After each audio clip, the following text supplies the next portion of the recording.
Welcome to the conversation. Thank you very much for joining us. There's been a lot of talk about what the role of non-governmental organizations really are. Quite a number of thoughts have been shared around the works that they've done over the period. For a lot of times not too positive ones, as much as we want to pat them on the shoulders. People have also had the school of thoughts that a lot of people have used it to their own advantage. Today we want to understand how non-governmental organizations work, but connect to the issues of sustainability, one that can have them run because they are an integral part of governance of any nation, of communities, but most importantly as well, understand their work and how we can help them as they help their catchment, or target groups and all of that. And so we have our guest in studio who's going to be helping us understand, one who has done this work also for a while. She is a business consultant, a philanthropist, educator, global public speaker and business strategist. Madame Jahzara Agyemang joins us today. Thank you very much for your time. Of course, Biadala is also here in the studios with us. So let's get on to how NGOs work first, and how we can then help later. Of course, what their operations look like, and so give us a fair idea of non-governmental organizations. Someone who is somewhere who has a different perception.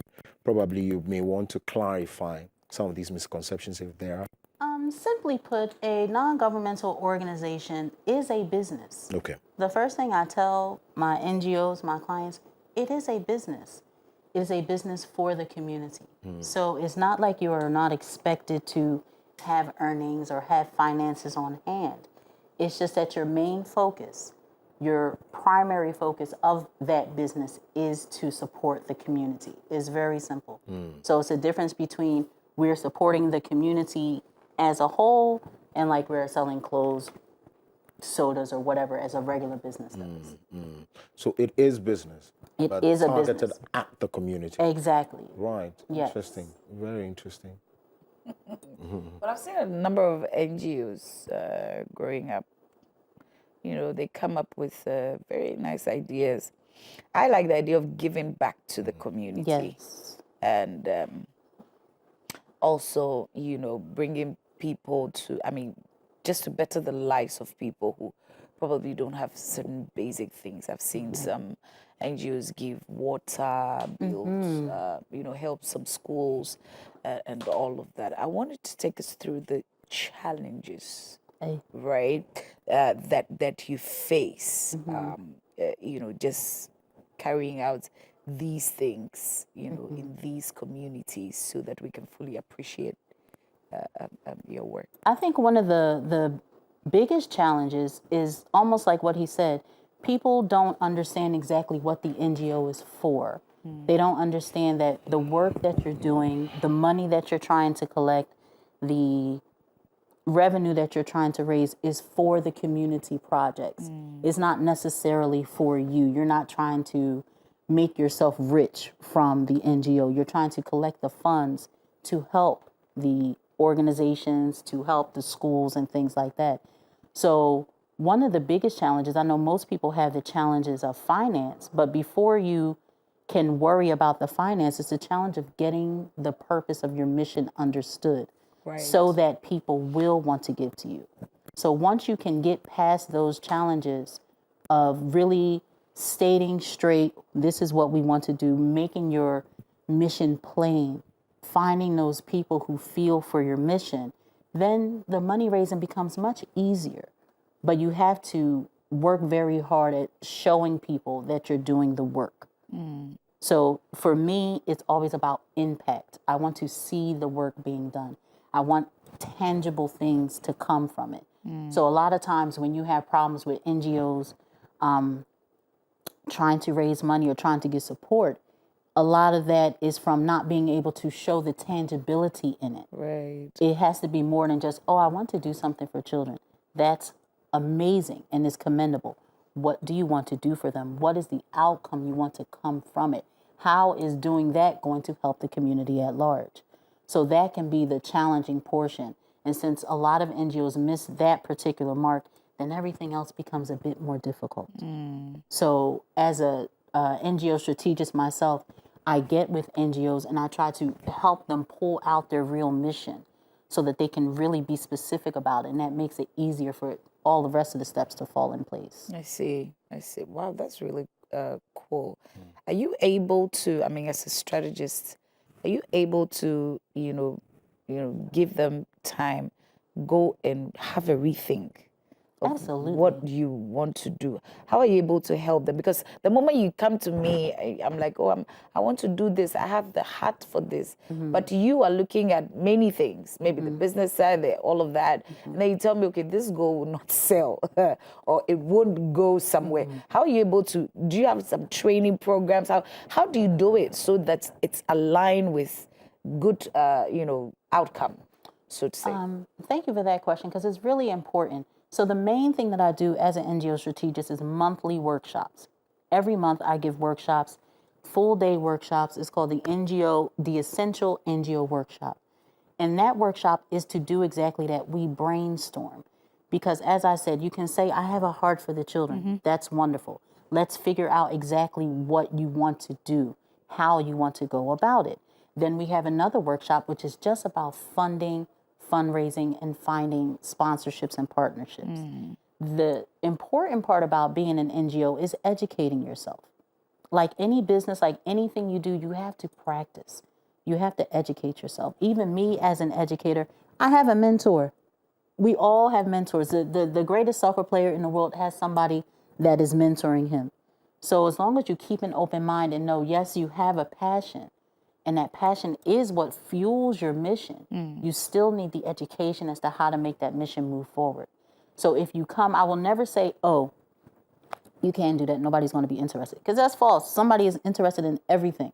If I start an NGO right now for children who want to make buttons on couches so that they can sustain the government authorities with couches in their homes, there's somebody who is a fashion designer or a carpenter or something, I'd be like, you know what? I like that idea. I want to help these children. So it's about pulling the ideas out and making them relevant so that you can approach the right people for funding and not just funding, approach the right people for partnership to get your name out there, to get the trust going. Because one thing about NGOs is they have to have trust. Right. The community has to trust them. If you're not trusted, I don't care if you are saying you're building whatever, you have to build that trust first. And that can also be a difficult part. I see. A quick check. There's an estimated 300,000 NGOs here in Ghana. Yes, indeed. Of just about 33 million people. There are about 300,000 NGOs, both, of course, local and international. It sounds to me, a lot of times when I engage or I hear them speak in their activities, it sounds to me as much as they are registered and we can tell that they are on the books, activities of non-governmental organizations are unregulated. Tracking, as much as your donor partners will come in, there are concerns about shortchanging, Right. especially when it's... This is very true. So I'm seeing 300,000 and still seeing, okay, so I'm now thinking, well, where exactly are they? What are they doing? What are they doing? And why do we still have the gap in whatever areas that they might be? Call the children's welfare, women, education, and all of that. And still the gap is still, widening. So unregulated is how I want to describe such a system. I don't know if it's too harsh. No, I understand what you're saying. So, first of all, there are lots of NGOs here in Ghana. But the first thing that you have to remind yourself is all NGOs are not large NGOs. Most times these are technically, if they were a regular organization, they would be listed as a sole proprietor. It's just someone who wanted to have the prestige of being an NGO, so they get themselves registered, but they don't have staff. They don't have anyone. It's just them by themselves doing something for the community. So they're only making a small difference, even though every difference counts.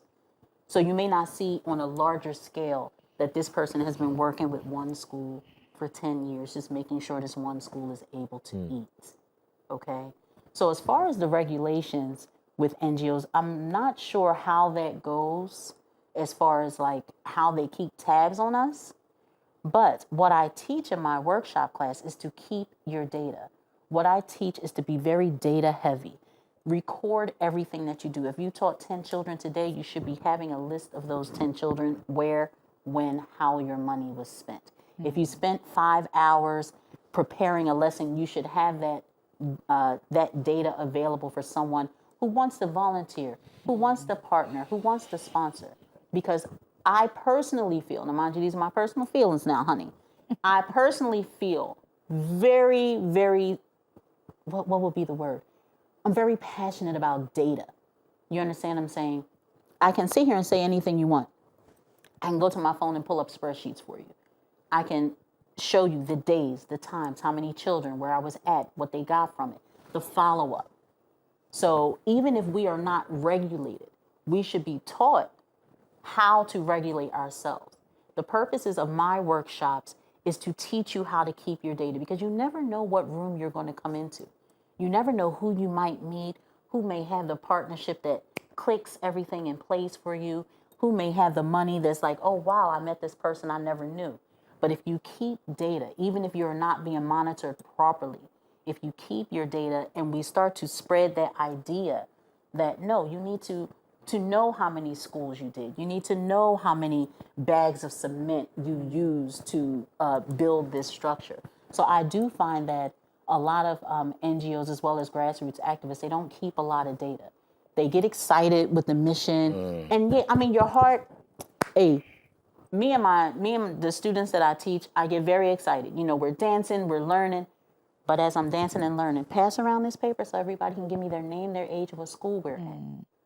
You make it fun, but you are collecting data at the same time. So if someone wants to sit down and talk to me, I can tell you exactly the impact that I've done. I can tell you exactly where I've been.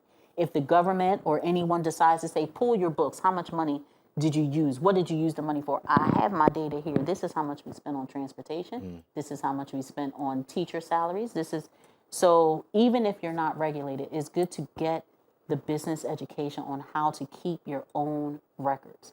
But as far as how many there are here, a lot of them are registered. But some people don't understand there's a two-step process to being an official NGO here in Ghana. You have to register and then you get licensed. So of those 300,000, all 300,000 are not licensed. They're just registered. Licensed with who? What's the licensing authority? What do you call it? The Ministry of Social Welfare, I believe. Please forgive me if I'm, it's many ministries. If I'm saying the wrong ministry, but I believe it's the Ministry of Social Welfare. Right. So that's what gives you your actual license, so that you can be seen on a global stage, where someone in Europe can go to an NGO registry and see your NGO as being functional. If you're just registered, you won't show up on that registry. It's just, I'm registered here in Ghana, I can do business as an NGO. So when we think about that big number, is even to break it down, I told you I love data, is even to break it down even more. Okay, these are registered, how many are licensed? The other thing is how many are active? Right. Because a lot have registered, they haven't renewed. They lose hope when they don't get the right funding, which is the saddest part for me. They don't get the right funding, and then they stop. You know, so even though they're registered, they're not an active NGO. So even though they're on file, they're not doing anything right now. So what's the motive like? And that's why the topic is there. So as much as I can agree that we can have conversations around how to finance NGOs, how to create funding sources for them and all of that. If the motive is just about to raise the funds, and just as what I said, shortchange the people. So if you have to build to a certain standard because you know you have to partake in that feast as well, you reduce the standard, build to a certain standard just to keep the money and all of that. These donor partners, these people probably are seeing it. Is that not a difficulty? Is that not why probably people might not want to get From my own experience, now I've been lucky and I've been in the NGO field even before I moved here to Ghana. Okay. I worked with NGOs for over 25 years, some major NGOs in the States like the Pennsylvania SPCA, Project Home, things like that. I do notice that most people are honest and on the up and up, but this is the world, people. There's nothing we can do about it. There are some people who want to take advantage of saying they have an NGO to try and get money. That is the portion that, unfortunately, none of us have control over. However, if you, because I also do trainings for corporate partners. I do trainings for organizations who want to donate. And I teach them to do their research. Okay. Because you can't just, unfortunately, you can't just take people's word for it. Because this is the world we live in.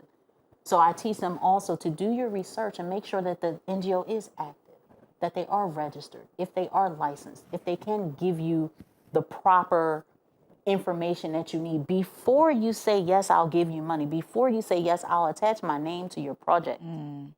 Okay? So the training goes both ways. So the program that I have that's coming, the CNV Connect Summit, is about that. It's not just training the NGOs. It's training the corporate and the businesses also of what to look for, how to be vigilant on that side and be like, they're not active. I don't see anything going on. They can't provide me the data that I need.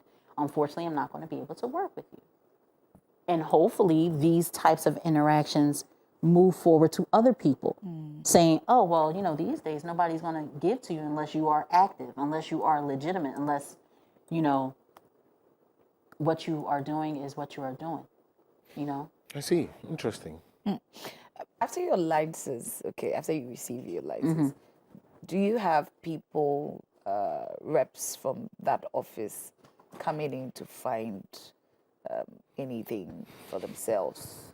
You have license from us. We want to know if you're doing right, you know. In my experience, I haven't had that yet. I do know that they do offer services there. I do know that they offer classes. So if you, again, I'm very big on education. If you educate yourself and you research, you will see that down there at that office, they do have workshops. They do have like, I believe they call it like an open strategy meeting, something like that, where you can come and speak to them. And also, I would like to say that their door is always open. The people that I've dealt with down there, I have lots of clients that I help them get their licenses. They're always willing to answer questions. I've never gotten like, I don't have time for you. There's always somebody available to be like, sure, let's sit down and talk about it. Sure, this is what you need to do. So in general, people just have to do the work. Right. You know, in general, you just have to do the work. It's more than just, oh, I have my license now, so everything is going to fall in place. That's only the beginning of the beginning. Getting the license is even the easy part. That's even the easy part. That's just paperwork. Where is the difficult part then? Take us there. Hey, everything else is the difficult part. Making time, okay? Because we're not talking about money. We know money can be difficult. Making time, finding real partners, putting a real plan together. You know, even if you say, I want to feed children, that's a whole entire plan on what day, with who, where you're getting the food from, how are you getting that? Do you have volunteers for the food? Who's delivering the food? Who's receiving the food? Who's taking the receipts? It's plenty. It's plenty. I'm grateful forever for volunteers. I'm grateful forever for volunteers of all ages, because volunteers have your best interest as well as their best interest at heart. When you can get volunteers to wake up at 5 o'clock in the morning to come out with you while you go and get a box of chicken, cook in your own kitchen with you just to help and feed people. I have volunteers who help me with my curriculums. It's like, okay, I need printing, I need this, I need that. I'm going to send you a file. I need it in like an hour. Can you do it for me? Oh, Obaa Papabi. That's what they call me, Obaa Papabi. Say it on a candle. Say it straight, okay? Oh, Obaa Papabi, I will do it. But that's because I built a trust with the volunteers, and it's something that they are also passionate about. So when I say the paperwork part is the easy part, that's 100% true. Because that's just how I feel. Those are my feelings. Paperwork is any paperwork. If you want me to fill out paperwork right now, I'm done. That's fine. But now I have to do the impact. I have to put the work in. I have to schedule my time. And please be advised, and most NGOs are run and operated and volunteered by people who are still in school, people who still have jobs, people who still have other businesses. Okay, the majority of NGOs, that's not their only business. They're still working. They're still in school. Me, myself, I still have my normal business consultation firm. I'm also a fashion designer. I'm also a mom. I'm a musician. I'm a wife. There's millions of things going on. But I have to make the time. You have to be dedicated to make the time. Right. That's the reason why the program that's coming on the CNV Connect Summit is so important, because we waste a lot of time looking for the right people to help us. So you can be sitting in the house for a week trying to, Google this and Google that. Oh, who will help? Sending random emails to random people, putting together these beautiful flyers. Oh, Ghana loves graphics. I love graphics. Beautiful. Everything is a flyer. I'm telling the truth. Amen. And it'll be beautiful. However, you're sending a flyer to the wrong person. Right. So if you minimize the time you waste by getting yourself educated, that is the main purpose of the CNV Connect Summit. So when a corporate person is there, they will present at the summit and say, I am from this organization. We give to a Greek, period. So you having a Greek NGO, they can say, boom, I just saved myself months of nonsense time. I found a person I can connect with. I save a lot of time. The organization also has found an NGO that they can partner with. Oh, they will surely have some volunteers for me. And we have all saved time. You understand what I'm saying? If there's any commodity on this planet, in this universe, that is worth more than anything, it's your time. That's true. Let's talk about now funding. Let's get straight into the main topic. So I think you've touched on it a bit, the talk of data and all of that, but on top of your mind as well, what are the mistakes in getting funding when maybe they do that, they don't get the right funding? I think one of the biggest mistakes in looking for funding is really not having data and not knowing how to manage your funding. Okay. If I give you $1 million right now, do you really know what to do with it? Do you have a system where you say, okay, we just got $1 million today from whoever? Do you know what to do with it? Do you have a schedule? Do you say, this amount goes for this amount goes for that, this goes for programming, this goes for transport, this goes for products? And that is how money gets wasted very quickly. Okay.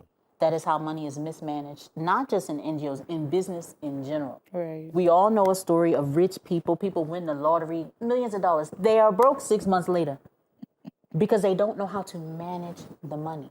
So sometimes it's not that the NGOs are not getting the money, it's that they're not managing it well once they receive the money. Again, that's the reason why I do the workshops, to teach you how to manage this money, to teach you how to keep track of it, to teach you what needs to be used for what and what needs to sit, to teach you how to manage. Let's just say you have an NGO and you just got a very big contract. Somebody said, okay, great. Personally, me, myself, we call it a plug in the States, plug time. Me, myself, I'm looking for funding for transportation specifically because I travel all over Ghana. Anywhere somebody calls me, I go. If it's Central Region, I'm going. If it's the North, I'm going. If it's Kumasi, I'm going. If it's Abitifi, I'm going. Transport is quite expensive. It can be quite expensive when you're moving children back and forth, doing workshops here, doing workshops there, everything, it can get expensive. So if somebody gives you money and you don't have a team or at least a system of what to do with that money, no matter who you are, the money can go waste. And that's where we have to be accountable. I'm very big on accountability. You have to be accountable, like, oh, so we received this money. So instead of you have 100 CDs, you bought pads with the whole 100 CDs. Now you don't have money for transport. You bought, the books with all the money. Now you have no way to get to the school. So don't overpromise. You understand? So you section that money out. This, we have enough of this. We have enough of this. Sometimes we as NGOs and grassroots activists, the heart is so big. We will just say yes to everything. Oh, I will do it. You have 1,000 children. I will do everything. Hey, you can't do all. You have to manage yourself and manage your money. So when you get that money, for me, the classes that I teach is about money management. It's about data management.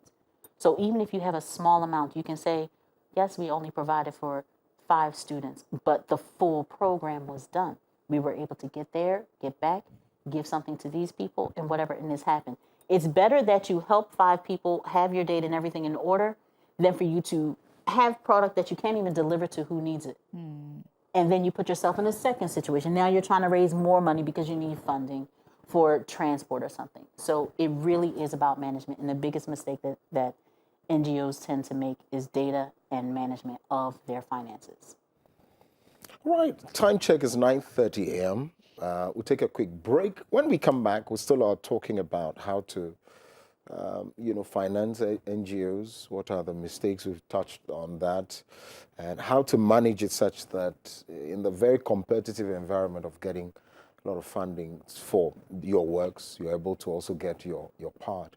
So you want to stay with us. You can also share messages and your thoughts with us. When I come back, I'll read it to our guest. If there are questions, she will definitely answer. Stay with us.